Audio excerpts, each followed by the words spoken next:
कीर्त्यारविन्दे भवं भवामि सहितं नमामि भवं भवामि सहितं नमामि। श्री भागवत भगवान की है आरती, पापियों को पाप से है तारती। श्री भागवत भगवान की है आरती, पापियों को पाप से है तारती। श्री भागवत भगवान की है आरती, पापियों को पाप से है तारती। श्री भागवत भगवान की है आरती, पापियों को पाप से है तारती। राधे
भागवत भगवान की है आरती,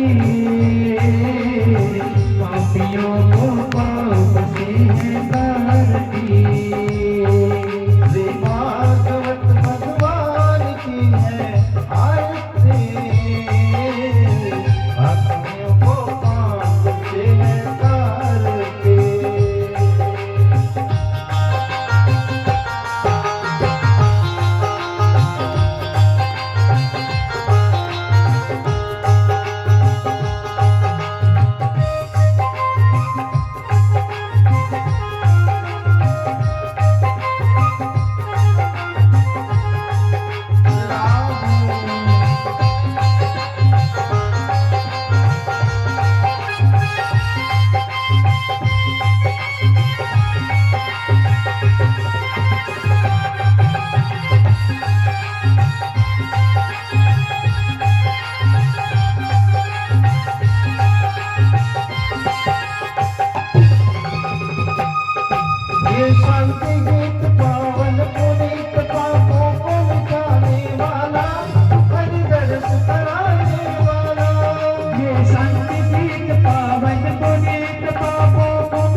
ये मधुर बोल जगवंत बोल सन्मार्ग दिखाने वाला, बिगड़ी को बनाने वाला। ये मधुर बोल जगवंत बोल सतमार्ग बताने वाला, बिगड़ी को बनाने वाला। ये मधुर बोल जगवंत बोल सन्मार्ग दिखाने वाला, बिगड़ी को बनाने वाला। ये मधुर बोल जगवंत बोल सतमार्ग बताने वाला, बिगड़ी को बनाने वाला। श्री राम यही घनश्याम यही, श्री राम यही घनश्याम यही, श्री राम यही घनश्याम यही, श्री राम यही घनश्याम यही। श्री प्रभु महिमा की आरती, पापियों को पाप से तारती। भागवत भगवान की है आरती, पापियों को पाप से है तारती। श्री भागवत भगवान की है आरती, पापियों को पाप से है तारती। भागवत भगवान की है आरती, पापियों को पाप से है तारती। पापियों को पाप से है तारती, पापियों को पाप से है तारती। ओम यानि कानि च पापानि च सर्वान्तर्गतानि च तानि सर्वाणि नश्यन्तु प्रदक्षिणां पदे पदे। मन्त्रहीनं क्रियाहीनं भक्तिहीनं सुरेश्वर, यद् पूजितं मया देव परिपूर्णं तदस्तु मे। अवाहनं न जानामि न जानामि तवार्चनं, पूजां च न जानामि क्षम्यतां परमेश्वर। श्री पुराण पुरुषोत्तमाय नमः प्रार्थना पूर्वकं नमस्करणं समर्पयामि। तीन बार जलाशय ओम श्री जलाशयं जलम समर्पयामि आर्तिक्यं समर्पयामि। श्री पुराण पुरुषोत्तम भगवान की जय, श्रीमद् भागवत महापुराण की जय, श्री सुखदेव जी महाराज की जय, श्री व्यास महाराज की जय, आनंद कंद भगवान की जय, श्यामा श्याम भगवान की जय। परम पावन आरती आप सभी लेंगे। लेने के बाद में सभी आरती लेकर के अपने स्थान में विराजमान होंगे। आज के पावन सप्तम दिवस की पावन कथा में आप प्रवेश करेंगे। आपकी सकल मनोकामना पूर्ण करने वाली यह भागवत, जो सब मनोकामनाओं को पूर्ण करती है, भागवत जी के चरणारविंद को प्रणाम करते हुए हृदय में आप सभी अपने स्थान पर विराजमान होंगे। श्री ठाकुर जी महाराज की जय, और बाके बिहारी लाल की जय। सभी बड़े भाव से आनंद से आरती लेकर के स्थान पर विराजमान होंगे। आरती दिखा देंगे, जो लोग लेंगे उनको आरती दिखा देंगे। ठाकुर जी महाराज की जय।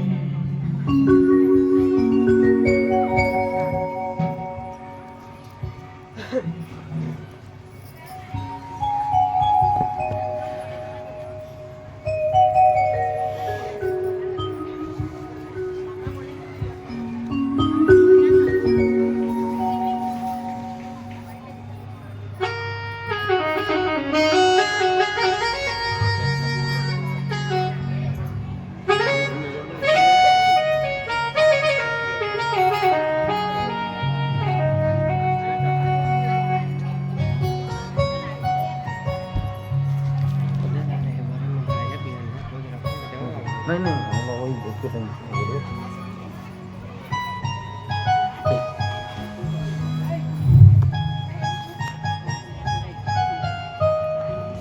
सभी विराजमान होंगे अपने स्थान पर। आज की पावन कथा में प्रवेश करेंगे, भाव से भगवान को प्रणाम करेंगे।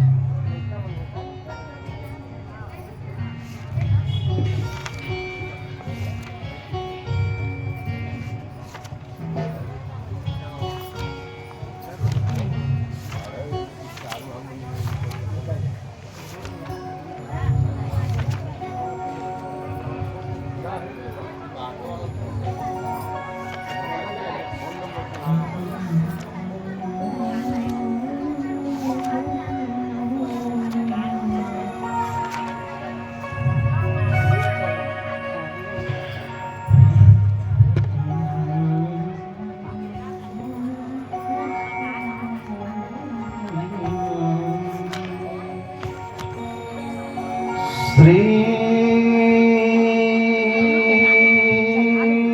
वचकमभ्यो नमः। श्री गुरुदेवाय नमः। श्रीमते निम्बार्काचार्य नमो नमः।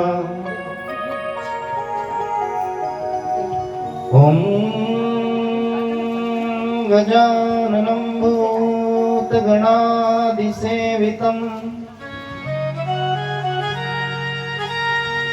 कपितजम्बूफलचारुभक्षणम् उमासुतं शोकविनाशकारकम् नमामि विघ्नेश्वर पादपङ्कजम्।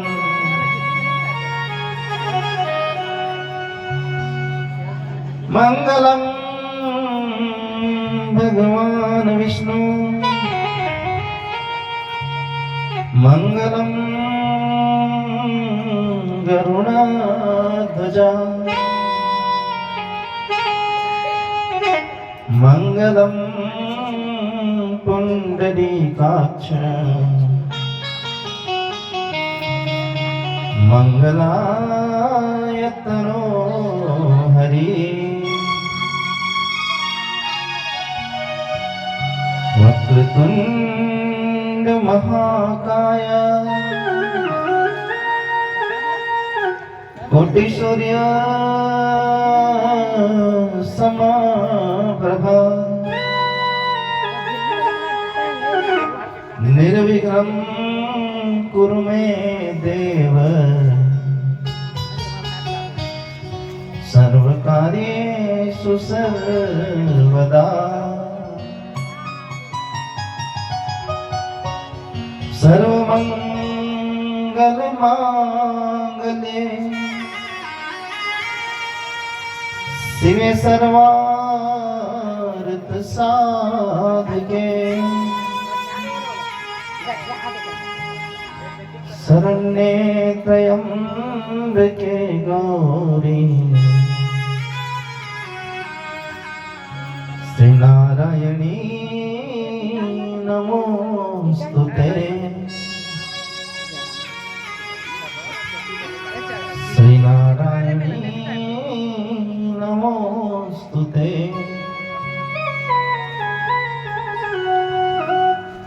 ओम जयंती मंगला काली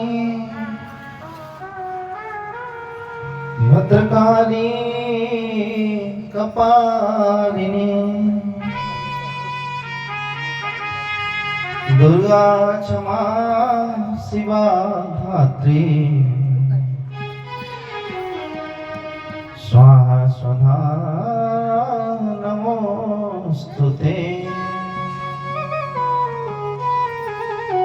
ओम त्र्यंबकं यजामहे सुगंधिं पुष्टिवर्धनम् उर्वारुकमिव बन्धना मृत्युर्मुक्षीयमामृता मृत्युर्मुक्षीयमामृता।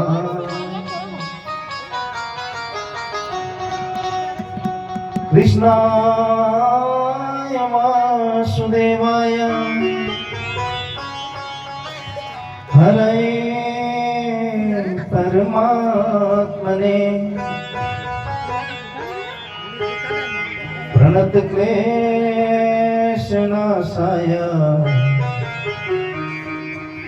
श्री गोविंदाय नमो नमः। वसुदेवसुतं देवं कंसचाणूरमर्दनम् देवकी परमानंदम श्री कृष्ण वंदे जगत गुरुम श्री कृष्ण वंदे जगत गुरुम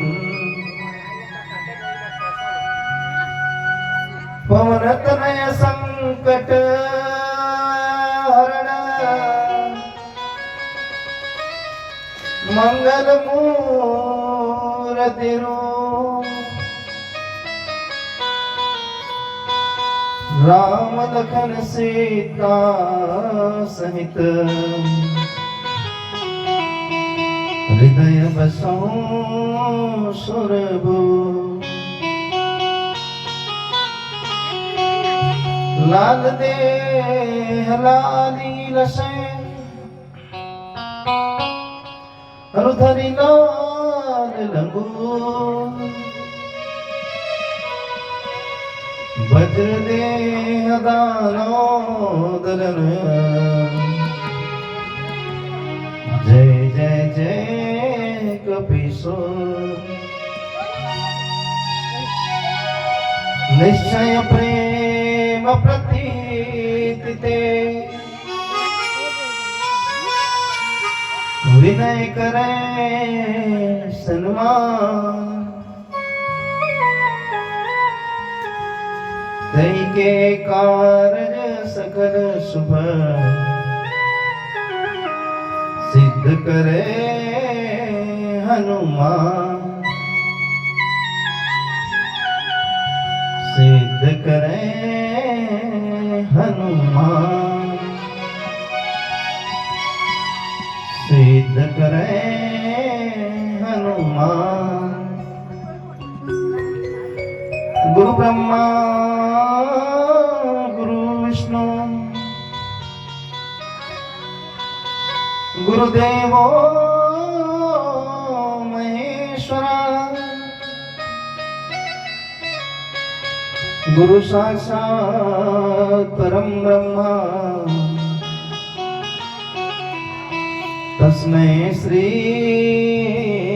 गुरुवे नमः तस्मै श्री गुरुवे नमः तस्मै श्री गुरुवे नमः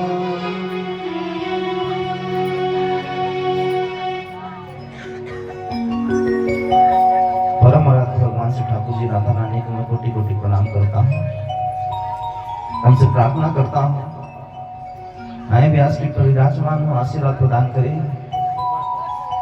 स्थान देवता, ग्राम देवता, वास्तु देवता, समस्त वेदी के समस्त देवी देवता सभी आए व्यासपीठ पर विराजमान हो आशीर्वाद प्रदान करें। पधारे हुए साधु समाज, संत समाज, ब्राह्मण समाज और समस्त भाई बहन, बुजुर्ग, दादा दादी जन सबके हृदय में बसे ठाकुर जी राधा रानी में कोटि कोटि प्रणाम करता हूँ। ध्वनि विस्तारक के माध्यम से सुन रहे हैं, सोशल मीडिया के माध्यम से सुन रहे हैं, अभी रास्ते में आ रहे हैं या पंडाल में बैठकर जो श्रोता मुझे जिस माध्यम से सुन रहे हैं, उन सभी श्रोताओं को मेरी ओर से प्यार भरा राधे राधे राधे राधे राधे राधे। जोर से बोलो। श्री ठाकुर जी महाराज की जय, श्यामा श्याम भगवान की जय। हाथ जोड़ेंगे सभी। हे भागवत जी, हमारे पूज्य पितरजन पिताजी महाराज की पावन स्मृति में वार्षिक श्राद्ध निमित्त हम लोग श्रीमद् भागवत का समस्त बंधु बांधवों के साथ, समाज के साथ कथा श्रवण कर रहे हैं। हे भगवान, इन अतिथियों में आए हुए समस्त देवी देवता सहित आप पितरजनों को कोटि कोटि प्रणाम। हमारे कुल के समस्त देवी देवता को प्रणाम। हे ठाकुर जी, इन पितरजनों को अपने श्री चरणों में लेकर के हमें आशीर्वाद प्रदान करें और हमारे जो पितृजन आपके श्री चरणों में विराजमान है कथा के निमित्त, इन्हें आप गोलोक धाम वास कराएं सदा और सदैव प्रसन्न रखें। और हे पितरजन, हे देवी देवता, हमें धन से, धान्य से, यश से, कीर्ति से, पद से, प्रतिष्ठा से, धन से संपन्न करें, ताकि हम सदा ऐसे ही धर्म के कार्य निरंतर करते रहें। बोलिए पितृ भगवान की जय, बोले श्रीमद् भागवत महापुराण की जय, श्री ठाकुर जी महाराज की जय, भाग्य हरिलाल की जय।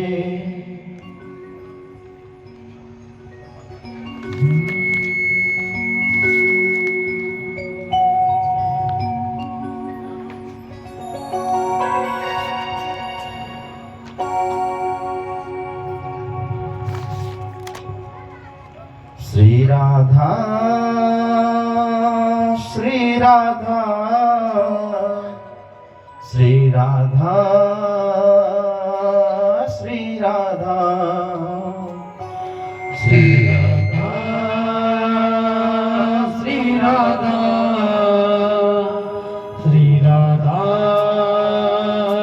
Shri Radha Shri Radha Shri Radha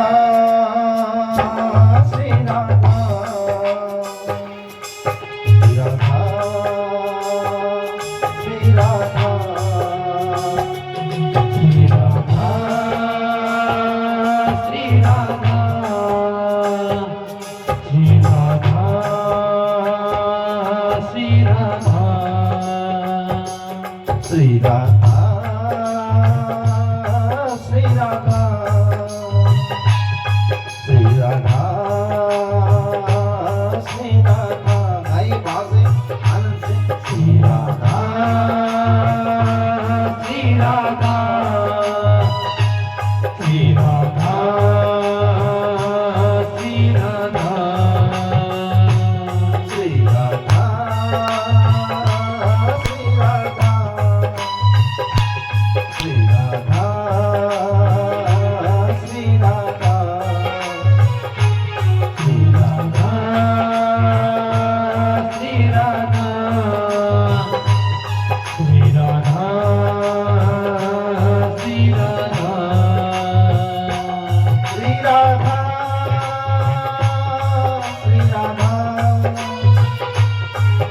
Sri Radha,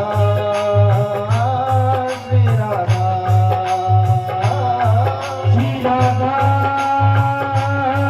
Sri Radha, Sri Radha, Sri Radha, Sri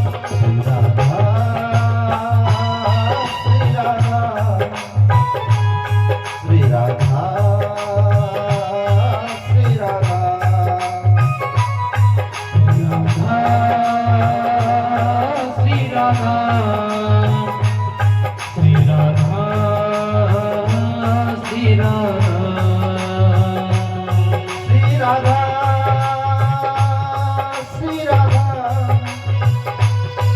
Sri Radha, Sri Radha,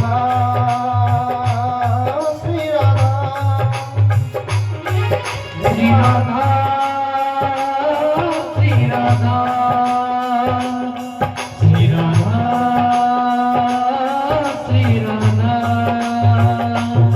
Radha,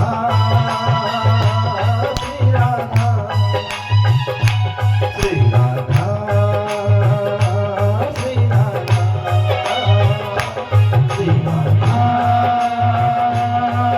Radha, Sri Radha, Sri Radha.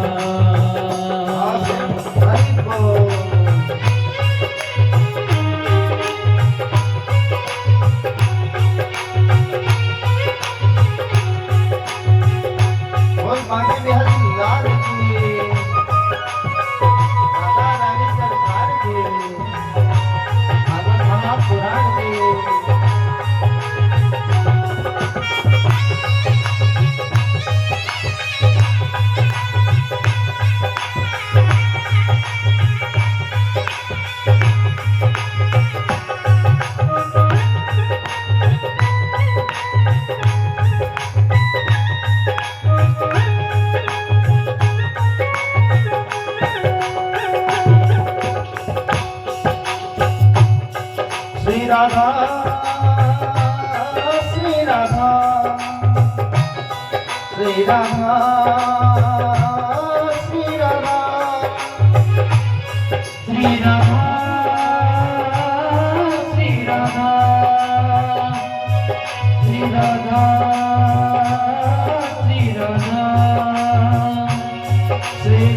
Radha Shri Radha Shri Radha Shri Radha Shri Radha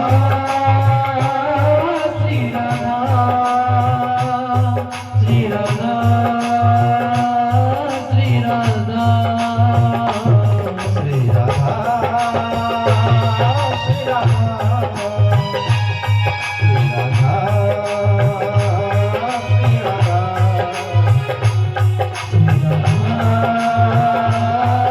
Radha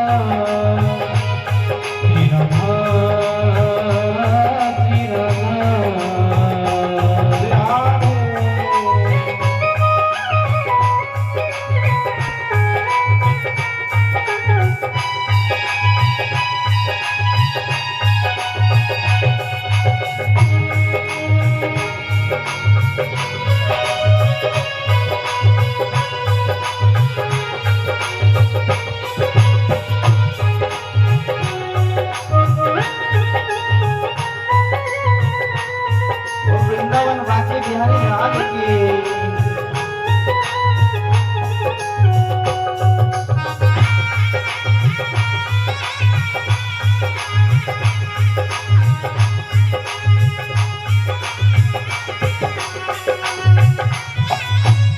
Shri Radha Shri Radha Shri Radha Shri Radha Shri Radha Shri Radha Shri Radha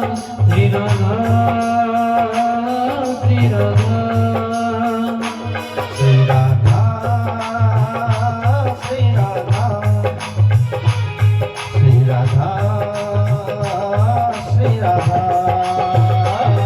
Shri Radha Shri Radha Shri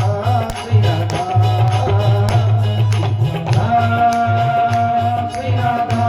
Shri Radha Shri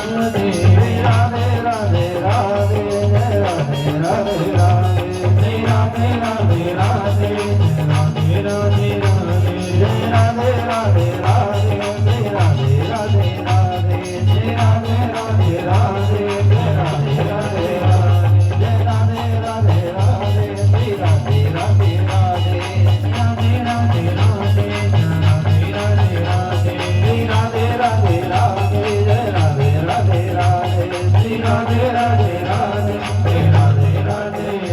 Shri जय जय श्री राधे, जय जय श्री राधे श्याम। एक बार सभी बहुत जोर से बोलेंगे राधे, और जोर से बोलेंगे, और एकदम तटस्थ बैठेंगे ताकि नींद ना आए और सुस्त ना हो। ताली तो बजते रहती है लेकिन आंख बंद हो जाता है और उसके बाद सब सोने के लिए चले जाते हैं। ठाकुर जी महाराज की जय। एक चीज बता दूं मैं, तुमन के नजर केवल एक चीज में रही थे, हमार नजर सब चीज में रही थी।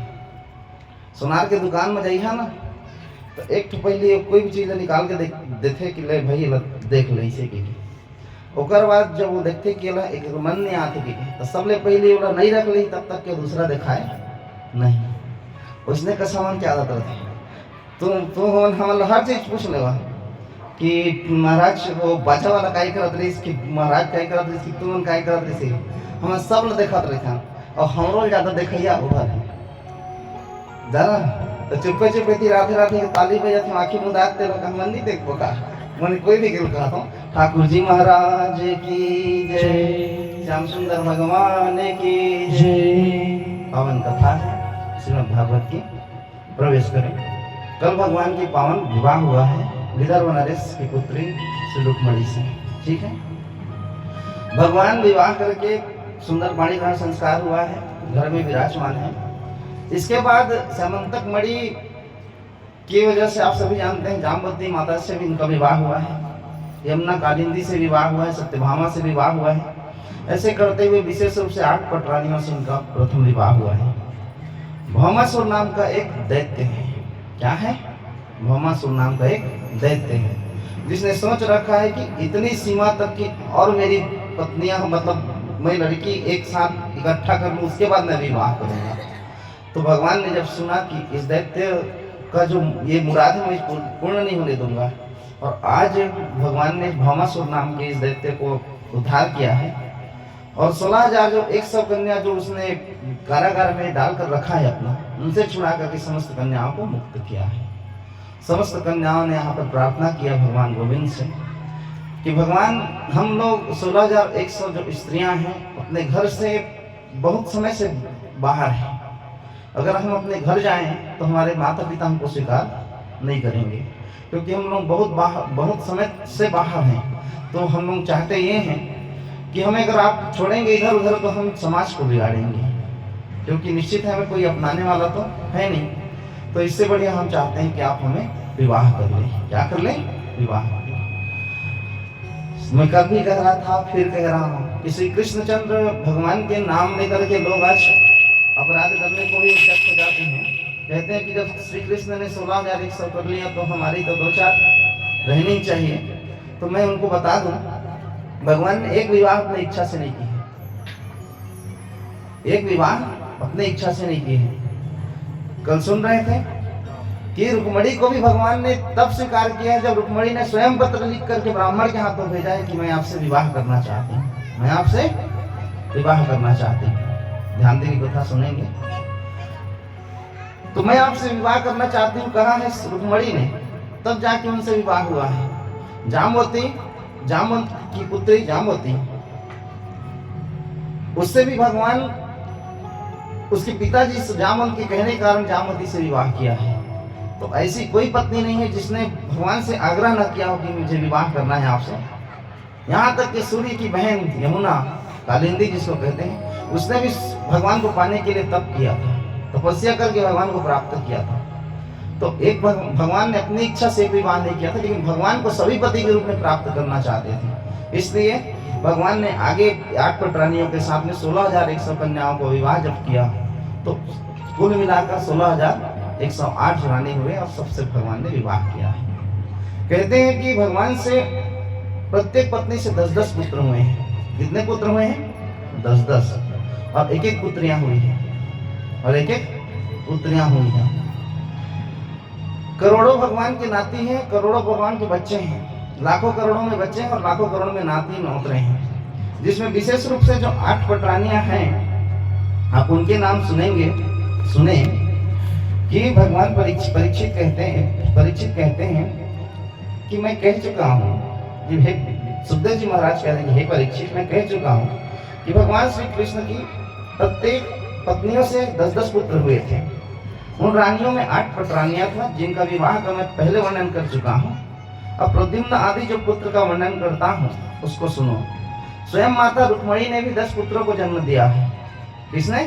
रुक्मणी ने भी 10 पुत्रों को जन्म दिया है, जिसमें रुक्मणी के गर्भ से 10 पुत्र हुए हैं।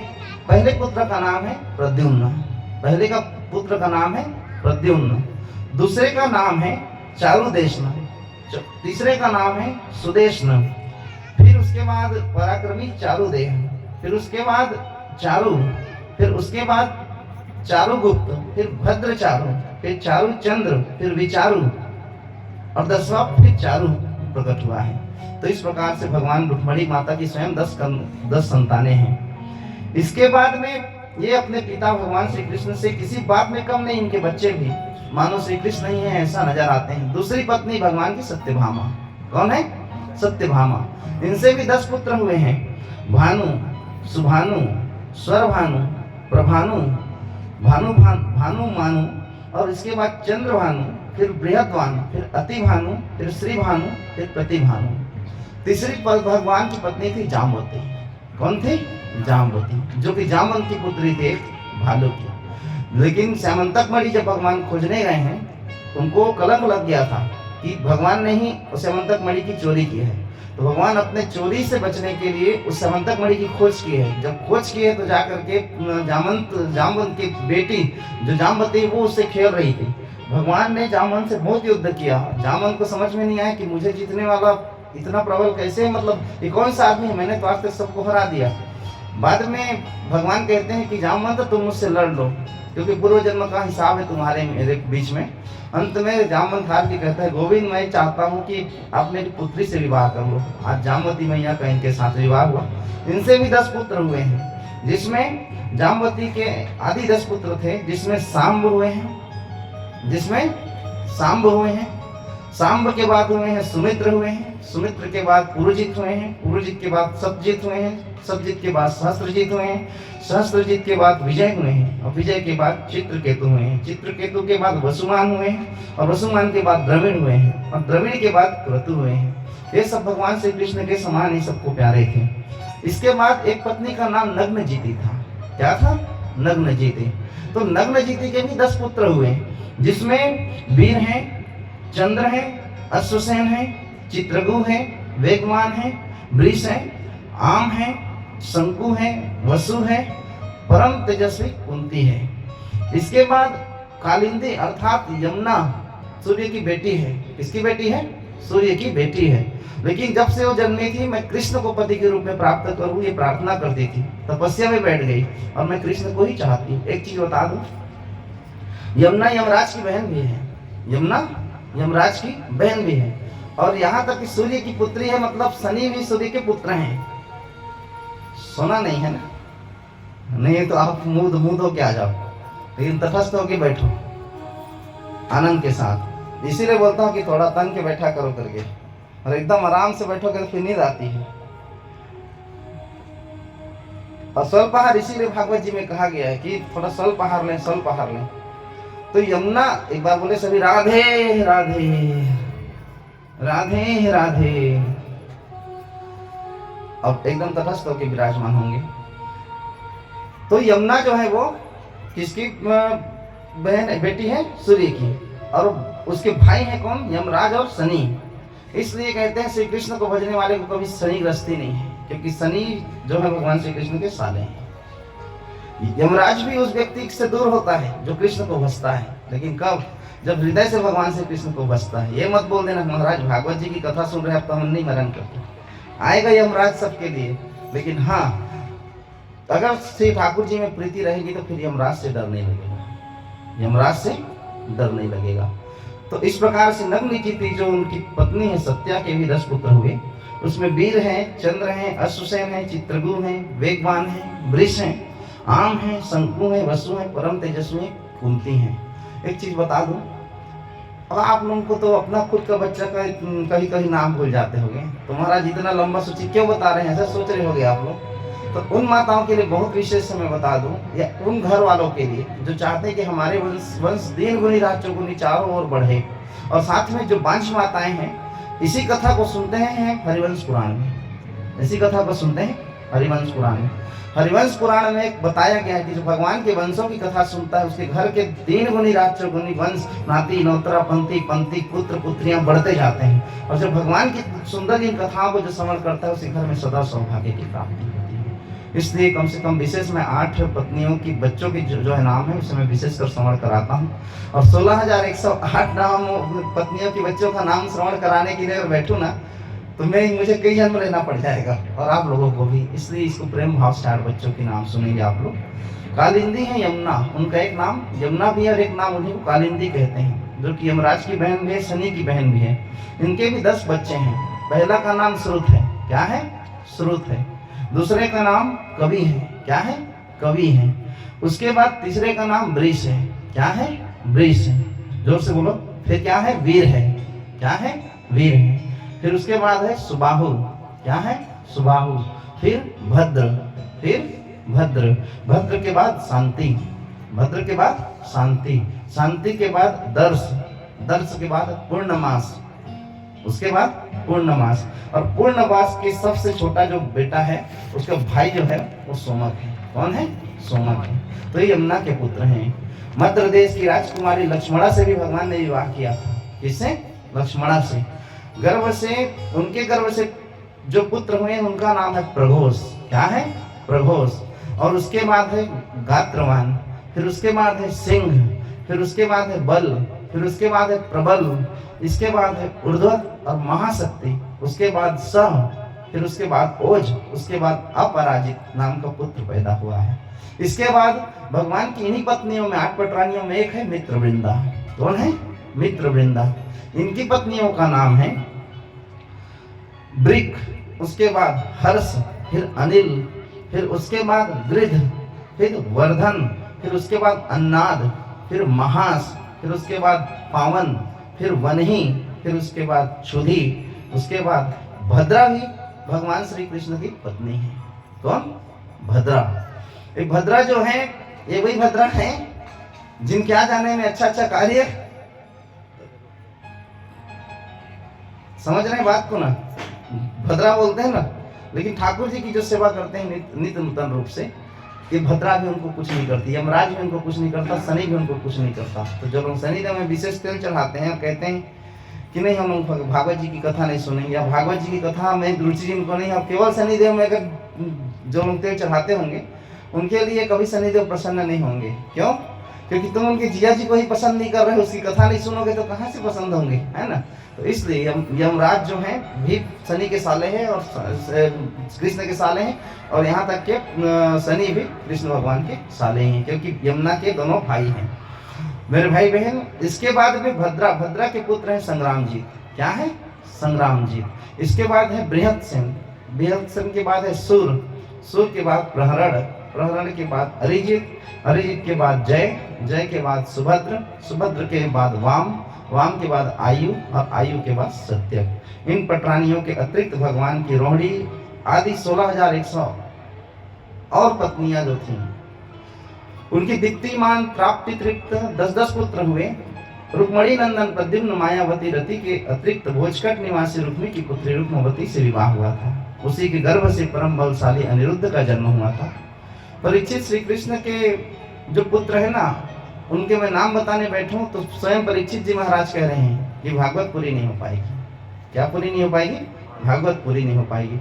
और मेरा लक्ष्य है कि अब तुम्हारे लिए जो आज का शेष 7वां बचा हुआ है उसे मैं श्रवण करा के तुम्हें मुक्ति दूं, क्योंकि 7 दिन के लिए कथा सुन रहे हैं कौन? परीक्षित। कौन सुन रहे हैं? परीक्षित। इसलिए जो विशेष कथाएं जो तुम्हारी मुक्ति का कारण बनेंगी, मैं चाह रहा हूं मैं उसे सुनाऊं, क्योंकि आज अंतिम दिन है तुम्हारा। क्योंकि आज तुम्हारा अंतिम दिन है। तुम्हारी ये कथा श्रवण करने के बाद तक्षक आ रहा होगा। कौन आ रहा होगा? तक्षक आ रहा होगा। मैं चाहता हूं कि वो तुम्हें डसे ना, तुम्हारी आत्मा जो है उससे पहले मुक्त हो जाए संसार से, इसलिए मैं तुम्हें कथा सुनाता हूं। सुनो। राजा परीक्षित ने पूछा कि परम ज्ञानी मनुष्य, भगवान श्री कृष्ण ने रणभूमि में रुक्मी का बड़ा तिरस्कार किया था, इसलिए वो सदा बात की घात में रहता था। और रुक्मणी माता पहले नाराज हुई, बाद में प्रसन्न हो गई थी। मैं अब ये चाहता हूँ कि इनकी जीवन कैसे चली है मुझे बता दीजिए, मैं सुनना चाहता हूँ। तुम सही कहते हो, तुम्हारे जैसे इच्छा न परीक्षित एक बार नारद जी महाराज को भी हो गया था कि एक व्यक्ति तो एक पत्नी को खुश नहीं रख सकता है। सही बात है कि नहीं? सही बात है कि नहीं? अरे जोर से बोलो ना। सही बात है ना? एक पत्नी को कहाँ खुश रख पाता है? नारद जी महाराज ने कहा कि 16,108 पत्नियां हैं आपकी, और आप ऐसे खुश कैसे रख लेते हैं, कैसे सबके घर रहते हैं? एक दिन की बात है, इच्छा हुई नारद जी महाराज को कि मैं सबके घर जाऊं, और कृष्ण को एक वादा ले लिए, क्या? आज मैं सबके घर भोजन करने आऊंगा। कृष्ण समझ गए कि नारद मेरी परीक्षा लेना चाहता है, मतलब कि मैं कितना प्रबल हूं। तो नारद आप तुम बिल्कुल किस समय में आओगे ये भी बता दो। मैं सुबह सुबह आ जाऊंगा, संत आदमी है, जल्दी भोजन मैं चाहता हूँ कि भोजन जल्दी हो ताकि मैं दिन भर की व्यवस्था में फिर निकलूँ, मैं सुबह सुबह ही आ जाऊंगा। भगवान श्री कृष्ण ने 16,108 स्वरूप धारण किया है और समस्त जितने भी घर हैं, जितनी भी पत्नियां, सबके घर में एक एक कृष्ण। श्री नारद जी महाराज सबसे पहले परीक्षा लेने के लिए रुक्मणी के घर जाते हैं, वहां से भी सबसे पहले कृष्ण निकलते हैं। आइए आइए महाराज, आइए आइए, आप ही का इंतजार था। सत्यभामा के घर से सबसे पहले कृष्ण निकलते हैं, मित्रविंदा के घर से सबसे पहले कृष्ण निकलते हैं, कालिंदी के घर से सबसे पहले कृष्ण निकलते हैं, नग्नजिति के घर से भगवान ही निकलते हैं। ऐसे करते करते 16,100 घरों में जाने के लिए श्री नारद जी महाराज उद्यत होते हैं। 8 पटरानी के बाद कहते हैं कि नारद महाराज श्री कृष्ण, मैंने आपको जान लिया कि आप कौन हैं प्रभु, आपकी लीला महान है, मैं समझ गया, आप वास्तव में जगत के स्वामी हैं। लेकिन एक बात बता दो मेरे गोविंद, पत्नी की हो चाहे पति की, परीक्षा जरूर लेनी चाहिए। प्रेम की परीक्षा एक बार होनी चाहिए। मैं ये नहीं कहता हूँ कि परीक्षा होनी चाहिए कहते हैं, लेकिन एक बार किसी बात को लेकर एक बार देखना चाहिए कि कितना विद्वान है, क्या चीज चाहता है। तो कहते हैं तुम, आपका बोलने का अर्थ क्या है नारद जी महाराज बोलते हैं। तो बोलते हैं आज ना आप रुक्मणी के पास जाएं और ये देखें कि आपको वास्तव में प्रेम कितना, मतलब कौन पत्नी करती है, इनके क्या भाव हैं आपके प्रति। श्री ठाकुर जी जाते हैं गर्भगृह में, जाकर के कहते हैं रुक्मणी रुक्मणी रुक्मणी, हाँ भगवान क्या बात है, आओ ना थोड़ा बैठो। बैठने के बाद कहते हैं कि एक बात कहना चाहता था, बहुत दिन से सोच रहा हूँ। तो हाँ बताइए। तुम मुझे क्यों विवाह कर डाली, तुमको तो अच्छे अच्छे लोग, सुख संपत्ति वाले लोग देखने आते थे, मैं तो ग्वाला हूँ। मैं कौन हूँ? ग्वाला हूँ। मुझे तो जिसके मुंह पे मैं आता हूँ शिशुपाल मुझे दिन भर गाली देता है, जो भी देखो सब गालियां ही देते हैं। मेरे को पसंद करते हैं दीन दुखी लोग। कौन लोग? दीन दुखी लोग, दिन भर नारायण नारायण करते रहते हैं, वासुदेव करते रहते हैं। तो तुम मुझसे क्यों विवाह कर डाली? तुमको वास्तव में शिशुपाल जैसे राजा से करनी थी, अच्छे अच्छे राजाओं से करनी थी, और बहुत लोग तुमको देखने आए थे, स्वयंवर हुआ था। तो तुम ऐसा क्यों, मतलब ऐसा मुझसे विवाह करने का कारण क्या था? कहाँ मैं किंचन स्वरूप और कहाँ तुम इतनी बड़ी राजकुमारी। मैं तो खुद अपनी मथुरा छोड़ करके भागा हूँ, द्वारिका में आके बसा हूँ, मेरी कोई ठिकाने नहीं है, और सुंदर चंदवा चांदनी इत्यादि बंधे भगवान श्री कृष्ण की कोई कमी नहीं है। समस्त आनंद है उनके घर में, सब कुछ है, राजाधिराज है, द्वारिकाधीश भगवान है, लेकिन फिर भी उनके मन देखने के लिए आज ये सारी बात कह रहे हैं। रुक्मणी माता सुनते जाते, सुनते जाते, सुनते जाते, सुनते जाते। कुछ समय के बाद तत्क्षण रुक्मणी उठ के खड़े हो जाती। बोलिए आप। तो हाँ नाथ, मैं नहीं सोची थी आपके साथ विवाह करके कि मुझे ये सब चीज आप कहेंगे। ऐसा कह ही रही, इतने में फड़फड़ाने लगी है कौन? रुक्मणी, और फपकते हुए रोई है, और रोते रोते चक्कर आके गिर गया उनको। जब बेहोश होकर जब वो गिर पड़ी तो फिर भगवान बेड से उठ करके अपने बिस्तर से फिर उतर करके उनको उठाए हैं। उठाने के बाद में पुनः बिस्तर में ला के सुलाए हैं। कहते हैं रुक्मणी रुक्मणी रुक्मणी, तुम्हारे मन हृदय में क्या हो गया? मैंने तुम्हें ऐसे ही परीक्षा के लिए, तुम नहीं समझ सकी, तुम समझ ना सकी। तुम अगर समझ गई होती तो ये स्थिति नहीं होता। कुछ समय के बाद जब होश में आई है रुक्मणी तो कहती है नाथ, एक बात मैं कहूँ, अकिंचन आप नहीं है। दरअसल मैं एक बात बता दूं, वो व्यक्ति दुर्भाग्यशाली है जो भगवान के श्री चरणों में नहीं आता है। आपने कहा कि दीन दुखियों के आप हैं, आप दीन दुखियों के पास रहते हैं, इसीलिए तो दीन दुखी धनी के समान रहते हैं। आप अमीरों के पास नहीं रहते, इसलिए वो लोग पाकर भी गरीब की तरह रहते हैं। हे नाथ, आप केवल दीन दुखियों के ही नाथ हैं। हे दीनानाथ भगवान, आप कहते हैं कि मैं करने योग्य नहीं था विवाह, मुझे लगता है कि आप ही सबके प्राणपति हैं, और आपके अलावा इस संसार में कोई पति श्रेष्ठ नहीं हो सकता। इस प्रकार से श्री रुक्मणी जी महारानी ने आज श्री ठाकुर जी महाराज को सुंदर शब्दों से सम्मानित किया है, आदर भाव दिया है, और कहा कि हम सदैव अपनी हमारे बीच में सदैव आपकी और हमारी प्रीति बनी रहेगी। एक सत पत्नी जैसा एक घर संभालती है, ऐसा मैं भी, और समस्त आपकी समस्त पत्नियां आप पे श्रद्धा रखेंगी। नारद जी महाराज के कहे वचन यहाँ पर पूर्ण हुए, सुंदर रूप से यहाँ परीक्षा पूर्ण हुई। धीरे धीरे करते करते भगवान के वंश बढ़ने लगे। वंश बढ़े, प्रद्युम्न हुआ, प्रद्युम्न के बाद और भाई होते गए, समस्त भाई होते गए, भगवान की संतति बढ़ी है। आगे उषा और अनिरुद्ध का मिलन होता है, आगे उषा अनिरुद्ध का मिलन होता है। भगवान श्री कृष्ण के साथ बाणासुर का युद्ध होता है आगे, और आकर के फिर बाणासुर के युद्ध के बाद फिर उसका निराकरण बाद में होता है। इसी भागवत जी की कथा में आती है राजा नृग की कथा। परीक्षित कहते हैं, महाराज मैंने सुना है, तो सुखदेव जी कहते हैं कि एक दो पवनम राजन जगमर्योद कुमार का विहरतु शाम प्रद्युम्न चारु भानु गदादया क्रीडित्वाम सुचिरम तत्र विचिन्व तपपासिता जलम निरोधके कुपेह ददर्शो सत्यमुद्धतम। प्रिय परीक्षित, मैंने तुम्हें बताया कि एक दिन सांब, प्रद्युम्न, चारुभानु और गद आदि यदुवंशी राजकुमार घूमने के लिए गए। वहां बहुत देर तक खेलते रहे, प्यास लगाई। अब वे इधर उधर जल की खोज करने लगे। वे एक कुएं के पास गए, उसमें तो जल ही जल था, लेकिन एक बड़ा विचित्र जीव दिखा उसमें। क्या दिखा? बड़ा जीव जो था वो विचित्र रूप से दिखा, जो जल में पड़ा हुआ था कुएं के। इसमें कुएं के जल में पड़ा हुआ था। वे एक कुएं के पास गए, उसमें देखा कि उसमें एक जीव पड़ा हुआ है। जीव पर्वत के समान आकार, एक गिरगिट था जो पर्वत के समान दिखाई देता था, बहुत बड़ा। उस जीव को देखा जब सब लोगों ने, तो वे राजकुमार उस गिरे हुए गिरगिट को चमड़े के सूत से रस्सियों से बांध कर निकालने लगे। तब कौतूहलवश वह आश्चर्य वृत्तांत भगवान श्री कृष्ण के पास जाकर निवेदन किया कि जगत के जीवन दाता कमल नयन भगवान श्री कृष्ण कुएं पर गए। अब कुएं पर आकर के देखा कि वो बड़ा जीव विशाल जो है वो पड़ा हुआ है कुएं पर। तो भगवान श्री कृष्ण ने सोचा, उसे देखकर उन्होंने बाएं हाथ से खेल ही खेल में ऐसे अनायास छूने का प्रयास किया है, और जैसे ही छूने का प्रयास किया है उसको बाहर निकाल लिया। भगवान श्री कृष्ण के कर कमलों का स्पर्श होते ही उस गिरगिट का रूप जो है बहुत बड़ा हो जाता है और एक स्वर्गीय देवता के रूप में वो परिणित हो जाता है। क्या हो जाता है? स्वर्गीय देवता के रूप में परिणित हो जाता है। तो जब ये भगवान श्री कृष्ण देखते हैं कि हे जीव, तुम ऐसे कौन से जीव हो जिसके कारण तुम मेरा स्पर्श होते ही तुम आकर एक स्वर्गीय देवता के रूप में प्रकट होकर खड़े हो गए, इसका कारण क्या था? कहते हैं, हे राजन, हे भगवान, आप मुझे नहीं पहचाने? तो नहीं, आप मुझे पहचानते हैं, क्योंकि आप तो जगत के पिता हैं, जगत के मालिक हैं। तो आप कैसे नहीं जानेंगे मुझे? आप मुझे जानते हैं।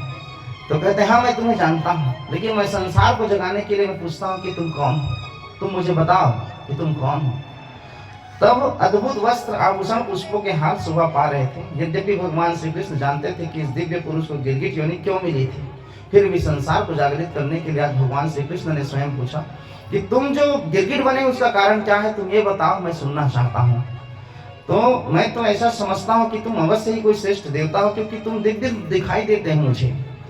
कल्याण मूर्ते, किस कर्म के फल से तुम्हें इस योनि आना पड़ा था? वास्तव में तुम इस योग्य नहीं हो, मुझे लगता है।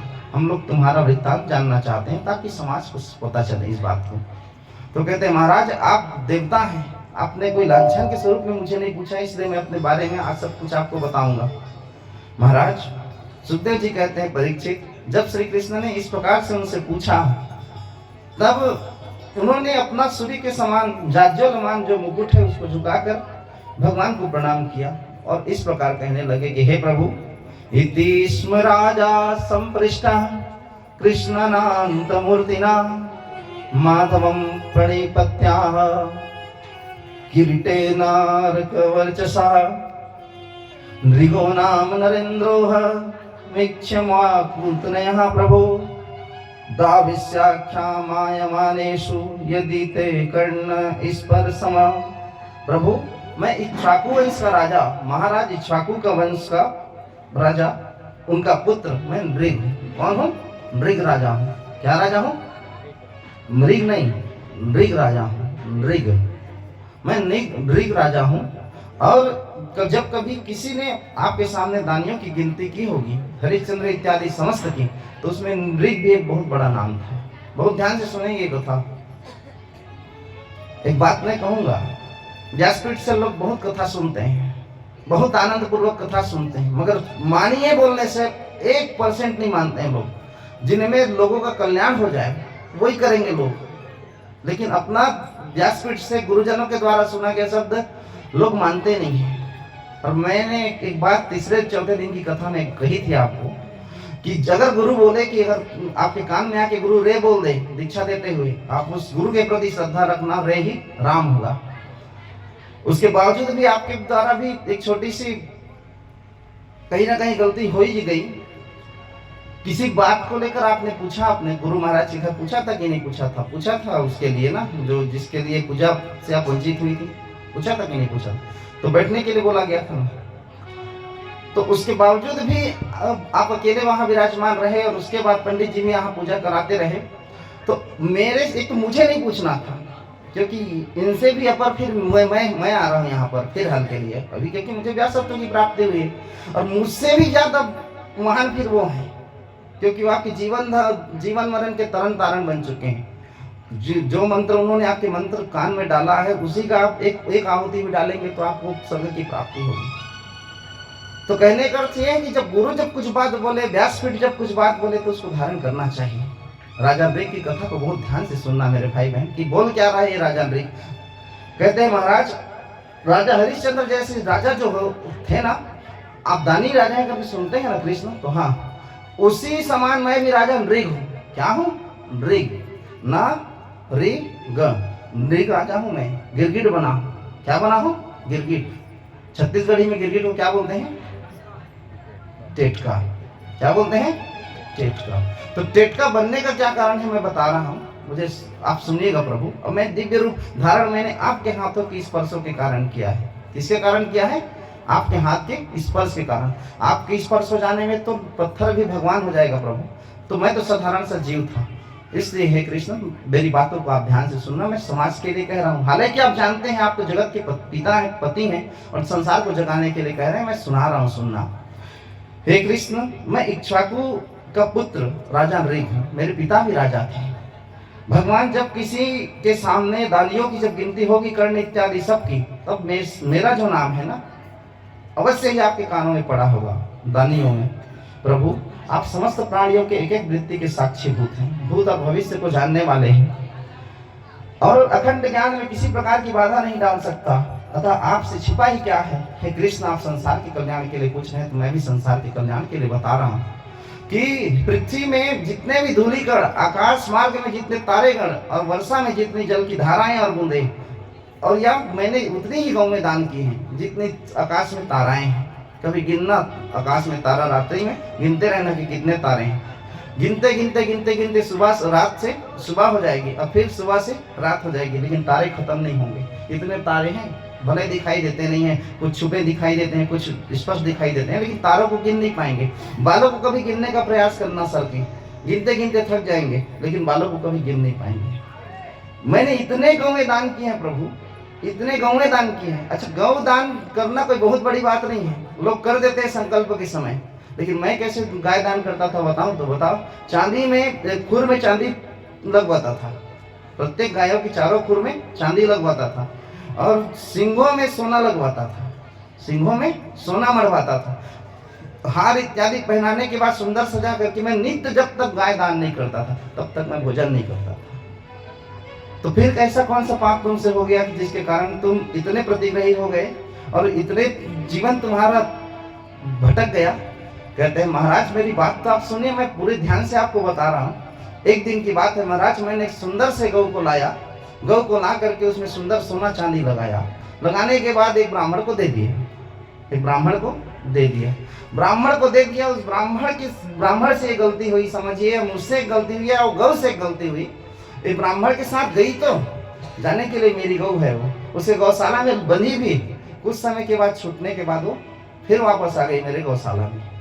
और ऐसा आदत होता है, आप शुरू जब गाय को बेचेंगे, कभी जांगीर की गाय जांगीर में ही बेच देंगे तो तुरंत घर देखे रहती है, आ जाती है वापस, आती कि नहीं? आती कि नहीं?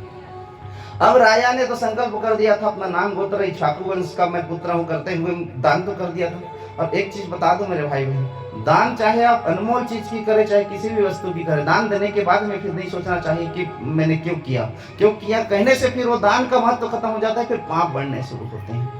अब महाराज मुझे तो पता नहीं था कि गाय कब आ गई, कैसे बंधी, मेरे को दान करने से मतलब था। मैंने उसी गाय को फिर उठाया, एक दूसरे पंडित जी को दे दिया। निश्चित है मुझे ये लगा कि मैं कल जो दान किया हूँ पंडित जी के घर तो गाय चली गई होगी। मैं नहीं जानता था कि वही गाय, क्योंकि मेरे यहाँ तो कई लाख गाय, मैं बिना रोज गाय दिए बिन खाता नहीं हूँ मैं घर में भोजन। तो मैंने क्या किया, उसी को फिर संकल्प कर दिया दूसरे पंडित जी के नाम से। अब क्या हुआ, ये गाय उसके घर गई, जाके वहां बंध गई। वो पंडित आ गया उसी समय जब मैं दान कर रहा था। तो दान करने के समय देखा कि वो वही गाय है जो गाय लेके गया था। उसने मुझे एक ही श्राप दिया कि जा तो गिरगिट हो जा। क्या हो जा? गिरगिट हो जा। महाराज आज मेरी स्थिति ऐसी हो गई कि ये जो मैं गिरगिट का जो वेश धारण मैंने किया, जो रूप मैंने धारण किया, इसका कारण था कि उस ब्राह्मण के श्राप के कारण मैं हुआ। भगवान श्री कृष्ण कहते हैं कि मैं एक बात कहना चाहता हूँ कि वास्तव में ब्राह्मण का धन केवल ब्राह्मण ही बचा सकता है। ब्राह्मण का धन कोई अगर खाने का प्रयास करे तो निश्चित बात है उसका नाश होना निश्चित होता है। इसलिए अगर ब्राह्मण को अगर आप दे ना सके तो ब्राह्मण का कभी लेना। मेरे भाई बहन, श्री कृष्ण तुरंत जाते हैं, अपने बच्चों को सबको बुलाते हैं, इधर आओ बैठो, बोलते हैं सब कुछ करना रे, कभी ब्राह्मण की संपत्ति मत खाना। तो क्यों? लोहे को व्यक्ति बचा सकता है खा करके, लेकिन ब्राह्मण की संपत्ति को कभी नहीं बचा सकता। कथा कह रही ना, मैं नहीं कह रहा हूँ, और मैं ब्राह्मण इसलिए बिल्कुल नहीं कह रहा हूँ। आप कथा को सुनिएगा, मैं यहाँ के आने के बाद आपका बेटा हूँ, आपका भाई हूँ, लेकिन यहाँ मैं न्याय के पीठ पर बैठा हूँ। यहाँ बैठने वाला सत्य ही बोलेगा। तो मैं कथा को बोल रहा हूँ, आप ये मत समझना महाराज अपने लिए बोल रहे हैं कि ब्राह्मणों के लिए भी मैं नहीं बोल रहा हूँ, लेकिन मैं बता रहा हूँ। भगवान कृष्ण कहते हैं कि सबकी तुम संपत्ति खाना, ब्राह्मण की मत खाना। राजन, मैं इसके बदले कुछ नहीं लूंगा। यह कहकर गाय का स्वामी चला गया। उस पंडित ने मुझे केवल इतना ही कहा कि जा तो गिरगिट हो जा। आज मैं हो गया। आपके दिव्य हाथ पड़ने के कारण आज मेरे दिव्य शरीर हो गए, और दिव्य शरीर के बाद अब मैं स्वर्गीय हो गया। मैं जा रहा हूँ भगवान, मुझे अपने श्री चरणों में वास दें। इस प्रकार से आज वो गिरगिट भगवान ठाकुर जी के श्री चरणारविंद में जाकर के फिर समाहित हो गए। ये कथा बताती है मेरे भाई बहन कि विशेष करके ब्राह्मणों को, अर्थात जो आचार्य जो आपके घर पूजा करा रहे हैं या कुछ भी करा रहे हैं, जो समाज में ब्राह्मण देखता है, आप प्रयास करें कि आपसे एक रुपए ज्यादा हो जाए, लेकिन आप उनका लेने का प्रयास कभी मत करिएगा। ये कथा कहती है। अन्यथा आप तो राजा इतना दान नहीं किए होंगे। सही बात है कि नहीं? हम तो राजा इतना दान नहीं किए होंगे। तो निश्चित बात है, जब राजा इतना हम नित्य दान नहीं कर पा रहे हैं, तो हमारी दान तो एक कोने में कहीं चिपकी होगी, 1 किलो चावल, तो फिर कुछ नहीं है इसके सामने में। तो मेरे भाई बहन, प्रयास करना चाहिए। समाज को जगाने के लिए कथा है कि ब्राह्मण का धन वास्तव में ब्राह्मण ही बचा सकता है। इसमें एक बात बता दूं, आप लोग को लगता होगा कि इतनी सारी वस्तुएं हैं, वो सब चीज, ये सब कितनी वस्तुएं, लेकिन ये सब के लेने वाले के ऊपर ऋण होता है। क्या होता है? ऋण होता है। जिसके निमित्तदार है उसके प्रति हमको भी करना होता है, लेकिन ये काम केवल ब्राह्मण ही कर सकता है, अन्यथा कोई नहीं। मेरे भाई बहन, आप कहीं भी भंडारे पर भोजन कर लीजिए, कहीं पर भी तेरही भोजन करके आ जाइए, कहीं पर 10 गात्र की भोजन करके आ जाइए, लोग आराम से खा पी के आते हैं, लेकिन प्रत्येक जीव को चाहिए, खासकर विशेषकर ब्राह्मण को, कि उसके निमित्त फिर वो भी दान करे।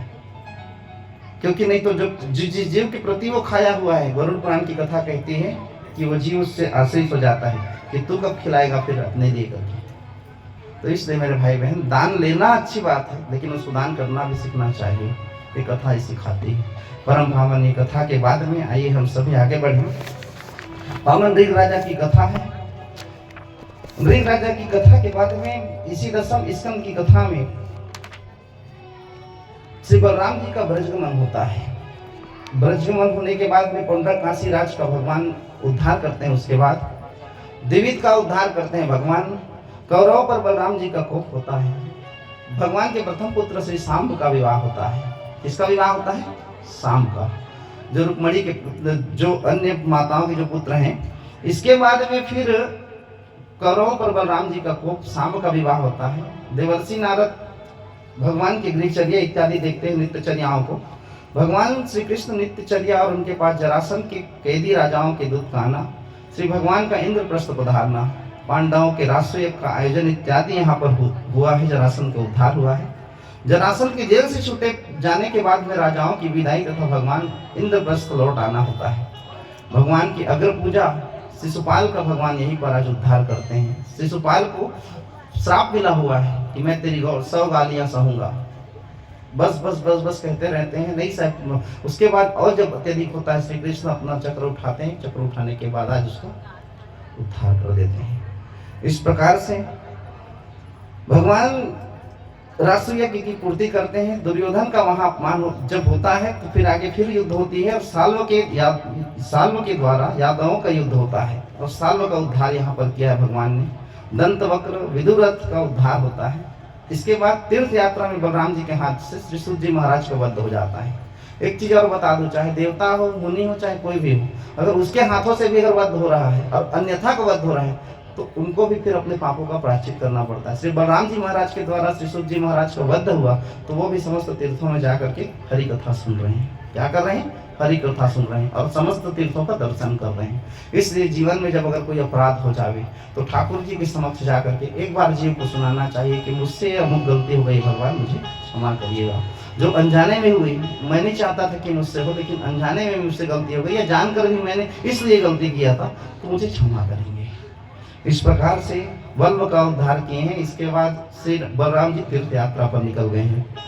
श्री कृष्ण के परीक्षित कहते हैं, महाराज ये तो बताइए, हमने सुना है कि द्वारिकाधीश थे, बहुत बड़े थे वो, तो उनके कोई छोटे मोटे मित्र भी थे कि नहीं थे, कि केवल वो बड़े बड़े लोगों को ही जाना करते थे? तो कहते नहीं, तो तुमने बहुत सुंदर प्रश्न किया परीक्षित, तुमने संसार का संशय मिटा दिया ये प्रश्न से। उनका भी एक मित्र था, नाम था सुदामा। क्या था? सुदामा। बहुत दोनों में प्रीति थी, लेकिन एक चीज इसमें भी जो प्रेरणात्मक कथा है ना परीक्षित, उसको मैं समाज को बताते हुए निकलना चाहता हूँ। श्री सुखदेव जी महाराज भी कह रहे हैं परीक्षित को और मैं भी कह रहा हूँ, क्योंकि बड़े भाव की कथा है भागवत जी की एक एक कथा, और एक एक कथा को श्रवण कराया जाए ना तो कई घंटे तक चलेगी एक एक कथा। तब तक कि मुझे लगता है सब तक अभी तक आप लोग सिर्फ गद्दा लेके बैठे हो, कुछ समय के बाद पूरी चलती रहेगी एक एक कथा तो ले लेके तो चद्दर सो भी जाओगे। तो इतनी बड़ी बड़ी एक एक कथा है। नमः पार्वती पते हर हर महादेव शंभो। सुदामा थे उनके मित्र परीक्षित, ध्यान से सुनना। बहुत गरीब थे लेकिन दरिद्र नहीं थे, गरीब थे लेकिन दरिद्र नहीं थे। अब गरीब और दरिद्र में फर्क समझते हैं? चलिए बता दीजिए। कहते हैं व्यासपीठ का फल बहुत ये छोटा सा हो जाएगा। अभी अभी उनको बुला के प्रसाद दिया जाएगा कि गरीब और दरिद्र में क्या फर्क होता है।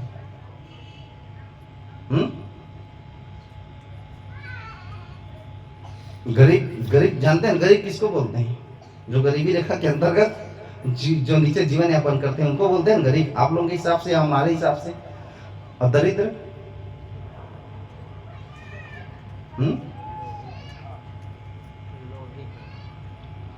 हाँ ठीक है, चलिए मेरे भाई बहन, गरीब वो होता है जो रोज कमाने जा रहा है, रिक्शा वाला, बर्तन मांजने वाला, या मान लीजिए जो निम्न स्तर पे जो नित्य काम करने जा रहा है, घर से निकल के बाहर जा रहा है, अपने जीवन यापन के लिए नित्य काम करने के लिए जा रहे हैं। आज रक्षाबंधन पड़ गई या अभी दिवाली के 5 दिन छुट्टी है, वो इतना कमा के रखता है कि उसकी धीरे धीरे करके 5 दिन काम में भी ना जाए, रिक्शा चलाने के लिए, बर्तन मांजने के लिए, कुछ करने के लिए, फिर भी वो ले दे के बासी चटनी करके कुछ भी करके खा लेगा। ये गरीब है। क्या है? गरीब है। भले ये सामने वाले को नहीं खिला सकता क्योंकि उसकी सामर्थ्यता उतनी नहीं कि 2-4 लोगों को खिला डाले, लेकिन गरीब है ये गरीब है। अब दरिद्र कौन है? दरिद्र है, अब वो छोटा व्यक्ति भी हो सकता है और करोड़पति भी हो सकता है। तो कैसे? 1 करोड़ रुपए खाते पे रखा हुआ है, उसकी योजना कुछ नहीं काम करने की, कुछ भी नहीं है, न घर बनवाना है, न कुछ नहीं, सब चीज व्यवस्था है उसके पास, सारी व्यवस्थाएं आगे से आगे गिर रही उसी घर में, लेकिन 1 करोड़ खाते में है। लेकिन ये बेचैनी है कि कल सुबह हो तो मैं फिर कहां से करोड़ रुपए कमाऊं,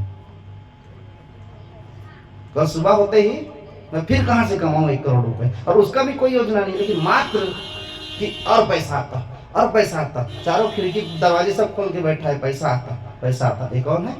दरिद्र है।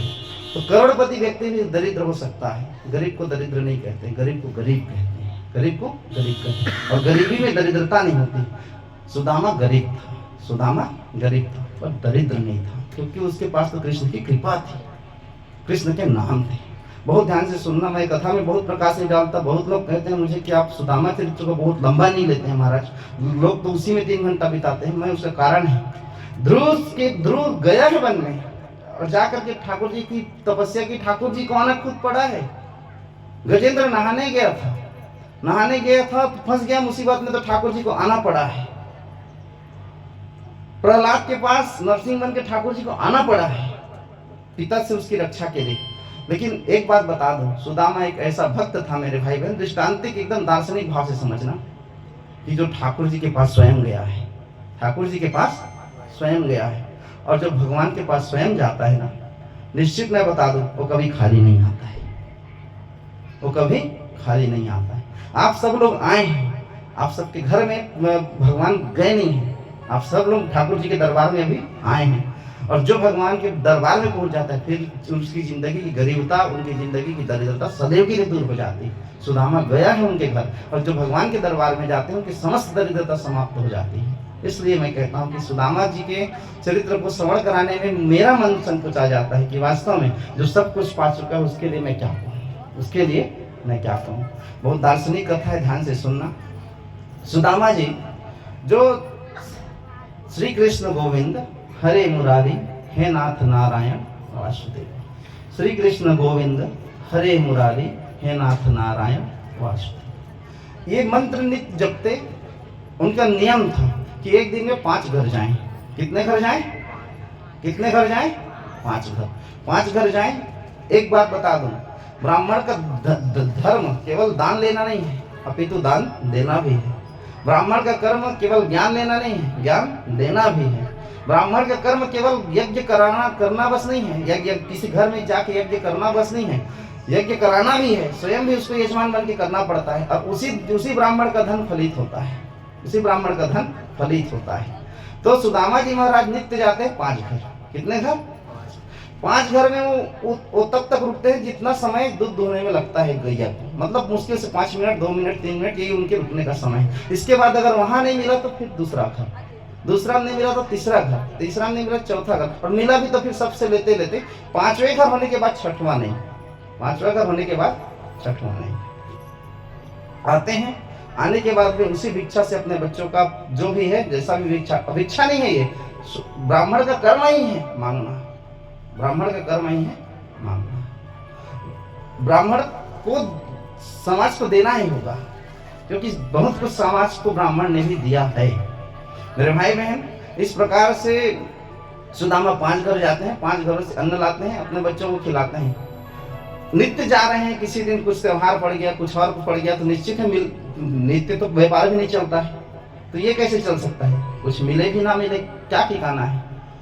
तो हुआ क्या कि कुछ समय से स्थिति और गंभीर होते गई। एक दिन की बात है, उनकी पत्नी ने कहा, क्यों, मैं सुनी हूँ कि द्वारिकाधीश आपके मित्र हैं। कौन है? मित्र हैं। क्यों ना मैं चाहती हूँ कि आप उनसे मिल कर आए। क्या करके आए? मिल कर आए। जोर से बोलिए, क्या करके आए? मिल कर आए। सुदामा की पत्नी के मन में ये भाव नहीं था, मेरे भाई बहन, आप अभी जाएंगे क्या? नहीं जाएंगे? अभी नहीं जाएंगे ना? हाँ तो बैठिए ना आप। हाँ बैठिए आप, मैं भजन जब करूँ ना तब आप लोग आना, क्योंकि नहीं मेरे पास माला नहीं लाएंगे, एक ठाकुर जी को दे देंगे, हाँ एक भगवत जी को चढ़ा देंगे।